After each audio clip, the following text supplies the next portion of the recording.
Welcome to the Malt Miller YouTube channel, and if you are a long-time viewer, you'll know that we absolutely love bringing you bits of equipment, things that are going to help brew day along the way, speed processes up or improve things for you. And today we've got a couple of tiny little items that have got Martin and I really excited. So stick around and let's take a look.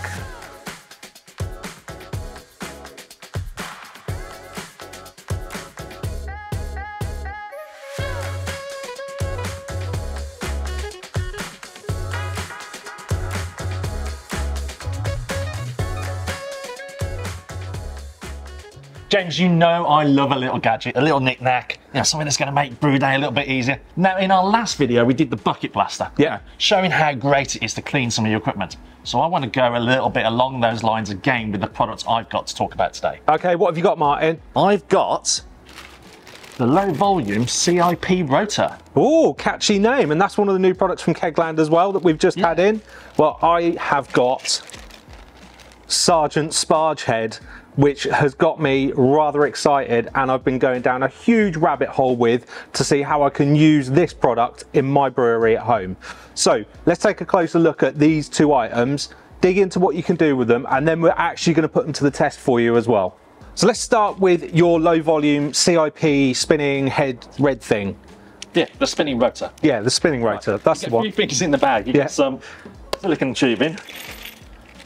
You get this little clamp for holding onto the silicone tubing, collar and a barb, so you can attach this together like that. So you could then put that onto there, put the collar on, Bob's your uncle, job done. Great thing about this though, because this is threaded, you can also use this in other things as well. So I think there's a lot of different permutations that we can look at with this product. So the actual spinning head unit there that does the CIP action, tell me a bit about that. So that is basically like a, like a fire sprinkler. It wobbles around, it sprays up, it sprays out, it covers all the surfaces. Okay, and this is designed to kind of work with a Brewzilla, right? So you hook it onto the recirculation arm on a Brewzilla and you can CIP your Brewzilla, and because the jets spray upwards, you've got the glass lid on there and it's coating everything in your chosen cleaning solution. But like you said, there's other applications. I've kind of gone down the route of using equipment that I use all the time, Grainfather G40, G30, GF30, Firmzilla. I think there's options that we can actually use this to CIP all of those. And doing it by CIP means, one, no scrubbing, no scratching. It also means you can use less cleaning fluid because you can just mix up a couple of litres, just leave it circling for a few hours. And if you're doing it in a brewing system like a Grainfather or a Brewzilla, you've got a heater in there as well, so you can keep that liquid at the optimum temperature. Nice. We've been to professional breweries, we know that's how professional brewers clean their kit. So there's a reason why they do it like that. So James, tell me about your little friend, Sergeant Sparge, did you say he's called? Yeah, Sergeant. Get a cool name. I don't know, mate. The naming team were definitely on form with this day and not so much on that day. This should be Corporal CIP. It could be, yes. Yeah, Key, that's for you, you can have that. So Sergeant Sparge head, it's very similar in design, although it doesn't spin like the CIP head on that does. What this does is allows you to connect it to the outlet on your Sparge water heater and have a nice even distribution, like a spray over your mash after you've done the initial mash and when you're sparging. Now, what I love about this is that, I don't know about you at home, but for me, for many years, I've been kind of manually sparging. So jug, although recently I moved to a slightly different setup where I've got a Sparge water heater, a pump that takes it to a tap, and then I've got a silicone tube that feeds down. But I'm still having to do it manually, like hold on to the really hot pipe and manually spray the Sparge water over. And with this, in theory, what you can do is actually just have it there, spraying over the top of the Sparge.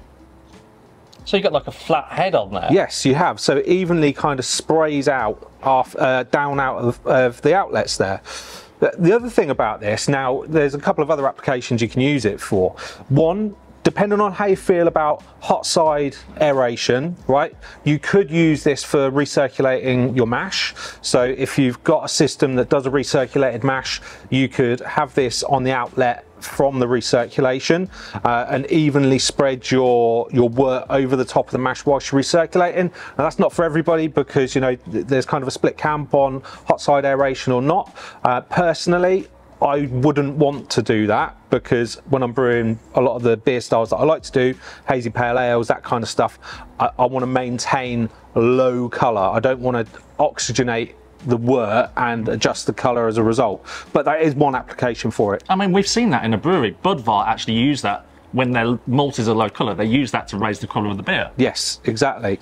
The other application that you can use this for, which I am excited to try, is after the boil, and when you're cooling the wort, or after you've cooled the wort, transferring into a fermenter. So actually that's the one point where we do want to incorporate a lot of oxygen into our wort, because we know that the yeast is going to use it. It's freely available for the yeast to use, so it isn't going to damage the colour profile of the beer that you're brewing. So you could attach this to the outlet of your kettle or your chiller, depending on the system you use, and then have the wort come out through this. Nice fan, nice spray, get lots of oxygen into the wort so that you create a highly fermentable wort at the end of it. So I'm really excited to try those two things out with Sergeant Sparge Head. As if by magic, I've actually got a mash going on over there at our brew school. I think the first thing we should do is take Sergeant Sparge Head over, hook him up to the outlet for the Sparge water heater, and actually see how he performs. Yeah, I really want to see how this works under gravity, because obviously you said you've got a pump at home. Will it work the same under gravity? Yeah, well, let's have a look. Right, let's go over to the brew school, see how we get on. Well, Martin, it works a treat, right? Yeah, I was really impressed with that. Yeah, absolute treat. Now, eagle-eyed viewers will have seen how we adapted Sergeant Sparge Head to work, but I'm just going to talk you through it. So the actual unit itself is half-inch BSP, okay? Right, okay. And on a grain father, and it's exactly the same for a Brewzilla glass lid, you've got the hole for recirculation. So you need to figure out a way of trying to be able to hold the unit in place. And the way we've done that is we've used some half-inch BSP back nuts, plastic ones, that you get from like basin taps, right? Yeah, so any plumbers merchants? Yeah, plumbers merchants, Amazon, loads of different places where you can get these. And all you do is you screw one on each side. So you start with the lower one. And I guess this is all about stabilising it in the head, because if you just put it on the arm, it'll just be knocking around. Yeah, I mean, depending on your system, you know, you might have a slightly different way of doing it, but this works an absolute treat on the grain father and would work perfectly on the Brewzilla as well. So you put one back nut on. Because the Sergeant Sparge Head is so long, you can regulate the height you want. Yeah, you can, yeah. So you then line it up, start putting the second one on there as well. And it doesn't need to be like perfectly central, but these back nuts are wide enough just to hold the unit in place, like you said. So tighten them up, just tight enough so that it doesn't move around. Then you can put the attached barb, and then screw that on. Yeah. Now, depending on your system as well, because that's half-inch BSP on there, what you could do is actually take this off, use maybe, I don't know, like a John Guest half-inch BSP thing, anything really, so that you could attach it to the silicone tube of your choice or the outlet of your choice from your HLT or from your, you know, Sparge water heater. The other thing you could do with this, if you really wanted to, if you've got like a stainless steel mash tun, you know, you could put a hole in the lid and actually permanently fit one of these into the lid for doing the Sparge. You know, there's loads of different applications for it, but that is as simple as it is, all right? And that, like I said, works an absolute treat. You get really nice even coverage. Now, on our brew school over there, we're using the grain father Sparge water heaters. We've adapted them and we've put a ball valve tap on there.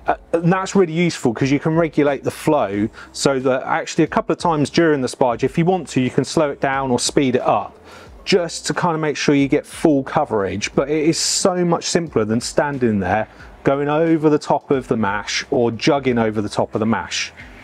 And that's wall mounted, the Sparge water heater. So you've done that under gravity and it's sitting just over a metre above the G30. Yeah, and we had 13 litres of Sparge water that I needed to use, and it worked all the way down. So James, that's your first test done with Sergeant Sparge Head. Yeah. I'd now like to have a little go with Corporal CIP. Okay. And I'd like to have a go at cleaning the G40 while your boil is taking place, and we can then do the next one with your Sergeant Sparge Head. Come on then, Martin, we've got a G40 from our brew school.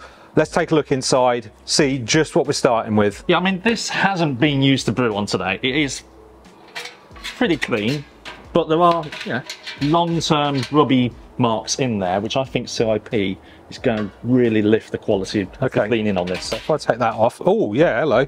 Yeah, you look at that filter. Yeah, it's clean, but it's tarnished. Yeah, it's got that kind of beer staining that you get on your brewing equipment over a period of time, and they get a lot of use, these G40s and our G30s here. Yeah, and you can see there's also like a few lines around the edges. So I think a bit of CIP on this will really work a treat. Cleaner of choice today, Brew 10. This is one of our favourite cleaners here at the Malt Miller. Yeah. Reason being, you know, it's a little bit more better for the environment. It's enzymatic. Use it at lower temperature, so it uses less energy as well. Yeah, and you can use it across a wide range of products, whether it's stainless steel or plastic, you know, PET fermenters, because you can use it at lower temperatures, and importantly, it's less foaming, right? Because we all know how much you love a bit of foam. Right, so I've mixed up 4 litres in the jug over there with some warm water. That can go straight into here. Yeah. The next thing we need to talk about is how we're going to attach Corporal CIP to the G40. So what ingenious solution have you come up with here? Also on that container, we had these lovely stainless steel flexi arms. Flexi arms. Yeah. Okay, so all I've simply done is BSP fitting. Yeah. John Guest and a barb. Okay, so we've got a threaded 1/2" BSP to 3/8 John Guest adapter, then a 3/8 to barb push fit in there. Okay, awesome. That just nice and simple. Yeah. So then all we have to do, we don't need the barb on the end of there. That just screws straight into the end of the arm, like so, and then we can just create a shape with the flexi arm and push it in like the recirculation. Oh, amazing. Okay. Yeah, and then because it's flexible, you can position it in any way you want. Yeah, exactly where we like, any height we want, and then we can just pop the lid back on. And set it rolling. Set it rolling. So Brew 10 is in the G40. I guess it's now lid on and see if this bad boy works. Do you want to press the pump button? You go for it, James. Oh, privilege. Look at that. Fantastic. Mate, that is fantastic, and it is literally coating everything all over the lid. You can see those jets are spraying upwards, and it's all sheeting down the side. We've got the heater running at 45 degrees, which is perfect for Brew 10. Mate, how long do we need to leave it for? I don't know, maybe 20 minutes. Cool. All right. Well, let's do that. We've got a little bit of work to do with the brew that's going on over there. So let's leave this to clean, and we'll come back and see how it is in 20 minutes' time. That's our 20 minutes up. It's been running there with the spray head going. It looks really good. I mean, the cleaning liquid looks murky as hell. Yeah, it's definitely shifted a lot, hasn't it? Yeah, I mean, I had to give the filter a scrub to get that tarnish off, but that was literally just to brush off the matter, which this has obviously lifted with the and it does just fall off, doesn't it? That kind of like caked on, you know, brown tarnish that you get. It just, fell off. What's next? Well, you need a fermenter for that beer you're brewing. I do, yeah. Right, and you said you want to use, what, the Apollo Titan? I do. Well, you grab hold of that. I think we can try and stand it in the grain farther and see if we can clean it that way. Okay, all right, I'll go grab it. So I've got the Titan. I've got a longer arm because this is going to be a bit higher than having it inside the G40. Yeah. Shall I get the Titan in there? Let's stand it in. Yeah. And I'll attach the John Guest fitting and Corporal CIP, and then we'll see if it works. I'm intrigued to see whether you can get the angle on this to work. I think we might need to leave the cap on there to stop it from flying out and getting us wet. All right. Well, that will need a clean as well, so I guess get it in there and then we can put the cap on.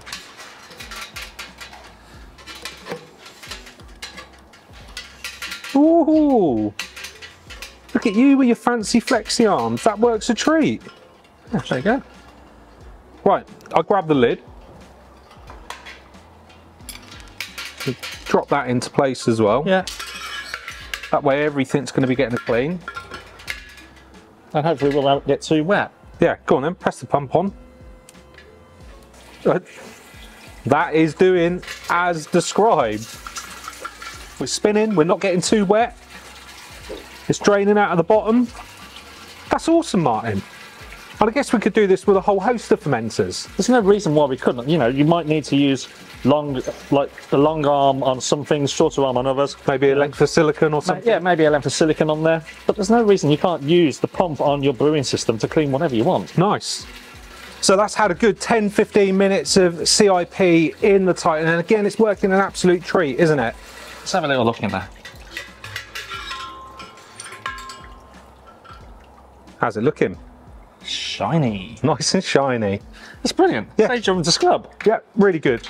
Right, I'm gonna now take this over to the brew school, get it sanitized because my brew is done, yeah, and I'm about to transfer into the fermenter, and I'm gonna use Sergeant Sparge head to aerate my wort. I'll see how I get on, all right? Fantastic. Reiki, looks like you've been busy while I've been transferring my wort into the fermenter. Never miss an opportunity to do some cleaning, James. No, this looks really cool. How'd your transfer go? Really good. It worked an absolute treat. So I used exactly the same method that I'd used for sparging with the lid from the grainfather, so that I could hold the sparge head in the right location over the top of the fermenter.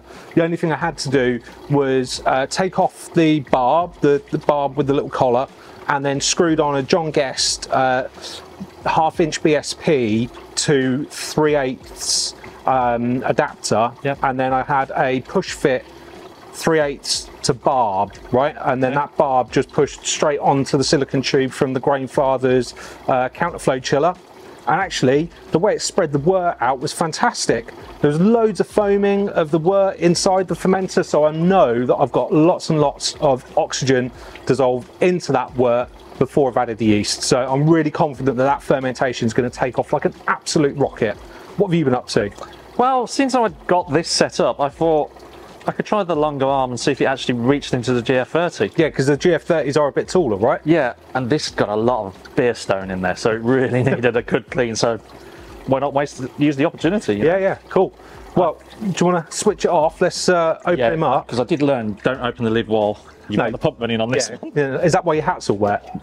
Look at that. Oh, wow. Yeah, absolutely sparkling. So I think just give it a scrub and then a rinse down, and hopefully all that beer stone should be gone. Yeah, well, we know that Brewery works on that stuff, so yeah, I'm sure it will do. Well, mate, I'm really impressed with that. I guess there's only one other thing left to do today, and that's clean the G30 that I've been brewing with. Pretty sure we can figure this one out nice and easy, but we have just brewed on it, so it is pretty minging. Let's get it over here, set it up, see if we can get that sparkling as well. Cool. Here we go, there's my G30 from today, and it is grubby. You know, it was a... Grubby? It's minging. Well, yeah, I've just finished brewing on it. All I've done is literally emptied out the remainder of the wort, taken the hop filter plate and washed that off. But yeah, obviously it's a bit grubby because I've just finished brew day. Right, so we don't need the flexible arm on this one. So there's Corporal CIP. Yeah. There's the barb attachment. So we put the barb attachment back on for him, and we're going to put it on the recirculation arm, yeah? Yeah, we've like about 1.5 inches. We're going to need the glass lid so we don't get wet. And there's a jug of cleaning liquid that I've made up over there, which is Brew 10, just like we were using earlier. Right, so I'll pour that in. So this is probably the most straightforward of all of these adaptations we've made, isn't it? Yeah, nice and easy. Just use the equipment you've got. There we go. On it goes. Oh, that's nice and easy. Yeah, doing exactly as it's done with all of the other systems. Spinning around, getting everything nice and wet, coating the lid as well as the sides.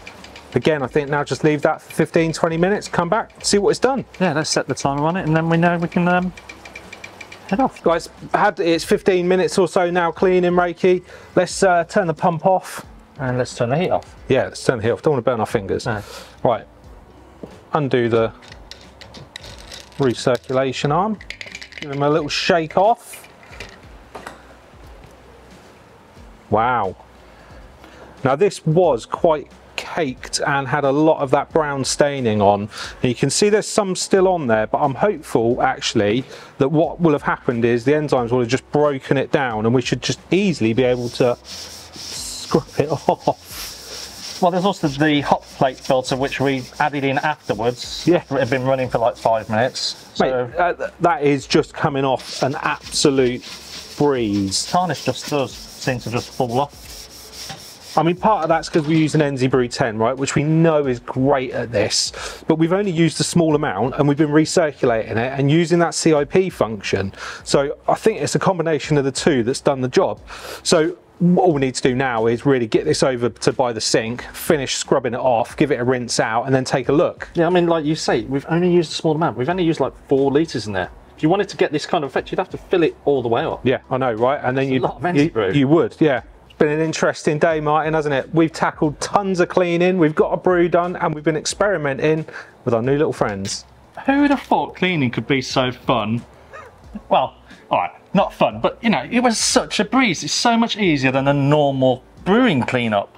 Yeah, I think that, you know, wherever possible, if we can try and not cut corners but save time and free ourselves up, so as a brewer you can be more efficient, whether that's because you want to spend more time drinking your beer, or maybe you need to focus on packaging at the same time as cleaning, or just at the end of brew day. I think all of the things that we've looked at, certainly with your CIP setup with Corporal CIP, has been really interesting. And for me, Sergeant Sparge Head is a no-brainer. If you're brewing on any system, really, being able to utilize that with the little clamp system we set up on the lid of the, you know, the G30 or on a Brewzilla, I'm sure that there'd be ways that you could do something similar with, you know, a G40. You might need to sort of play around with it a little bit to figure out how you would sort of spread the sparge water. But that's part of the fun, though. Yeah, you know, experimenting. Like, we sat thinking, how can we use these in different ways? Yeah. Really good. And I'm pretty sure we haven't found all the ways they can be used. No, definitely not. I think one thing that I will certainly be doing at home with this, as well as sparging, is using it to transfer the wort into the fermenter, because, like I said, it was such a foamy boy once it was in the fermenter. I know we didn't really mention so much about the Flexiarms, but these, what a great little device as well, combined with these products. Yeah, and again, I'm sure there's loads of different applications for the Flexiarms that, you know, we've not considered. So, over to you guys at home. As ever, we want to hear if you've been using either of these items, clever innovations that you've come up with, whether you've got Flexiarms and how you're using them in your home brewery, and also just what you think about what we've shown you today. If you've made it to the end of the video, thank you very much for watching. Please don't forget to hit like, subscribe, and hit the bell for notifications. And of course, you can follow us on Facebook, Instagram, Twitter, and TikTok. Have a great brew, or clean up.